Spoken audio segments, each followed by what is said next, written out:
একদিন এই হাত দুটো দিয়ে সংসার করেছিলাম, আজ সেই হাত দুটোই কারো বোঝা হয়ে গেছে। একমাত্র সন্তানের ঘরে ঠাঁই হয়নি ১৩০ বছরের বৃদ্ধ বাবার।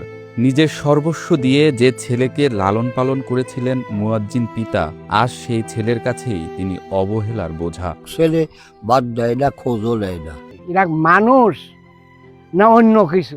তার কিন্তু মাজা বাঁকা, অর্থাৎ তিনি সোজা হয়ে দাঁড়াতে পারেন না। আর এই বয়সে তিনি সোজা হয়ে দাঁড়াতে পারবেন না, এটাই কিন্তু স্বাভাবিক।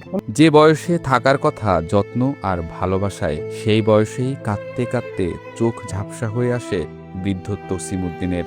আমি ডাইন পাও নামাইছি বাজান রে, বেটা কয় যে তোমার পাও যে নেই সীমানায় না নাবে।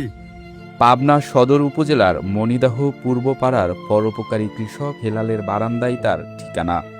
নিজের বাবার মতো শ্রদ্ধা করে তসিমউদ্দিনকে আগলে রেখেছেন ওই পরিবারের গৃহবধূ চায়না। অভাবের সংসার হলেও অমানবিকতার এই যুগে তারা তৈরি করেছেন মানবিকতার এক অনন্য দৃষ্টান্ত।